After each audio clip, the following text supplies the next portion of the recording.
දේශානී නිහාරා කියන්නේ ලංකාවේ ඉන්න දක්ෂ රූපී රංගන ශිල්පිනියක්. ඒ වගේම තමයි සුරුලොකු හෙට්ටිආරච්චි කියන්නේත් කාලයකින් ලංකාවේ කලාවට එක්කුණු දක්ෂ නළුවෙක්. මේ දෙන්න ආදරණීය යුවලක් කියලා. මෙයාලට ආදරය කරන හැමෝම දන්නවා. මේ දෙන්න ගැන පසුගිය දවස්වල ගොඩාක් කතා අහන්නත් ලැබුණා.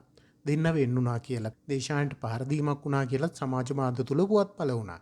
කොහොම වුණත් ඒ දෙන්නම කියලා තිබ්බා එහෙම දෙයක් වුණේ නැහැ කියලා. ඉතින් මේ දෙන්නට ආදරය කරන බොහෝ දෙනෙක් අදටත් මග බලාගෙන ඉන්නේ මේ දෙන්න ගැන සතුට දැනවන ආරංචි වගේම අලුත් ඡායාරූප දැක බලා ගන්නයි. ඔන්න අදත් ඒ වගේ මේ දෙන්නට විශේෂ වෙච්ච දවසක්. ඉසුරු අද දේශානි වෙනුවෙන් විශේෂ සුබ පැතුමක් එක් කරලා තිබුණා. මේ කියන්නේ අන්න ඒ ගැන. ඔවුන් දෙදෙනාගේ ආදරණීය ඡායාරූපයක් එක්ක හැපි බර්ත්ඩේ මැනික කියලා ඇය වෙනුවෙන් ආදරණීය සුබ පැතුමක් එක් කරන්න ඔහු අමතක කරලා තිබුණෙත් නැහැ. කොහොම වුණත් මේ දෙන්න අතර තිබුණු මොනවා හරි ප්‍රශ්න අමතක කරලා දෙන්න එකතු වුණු එක ගැන නම් එයාලට ආදරය කරන හැමෝම ගොඩාක් සතුටින් ඉන්නේ කියලා අපිට කියන්න පුළුවන්.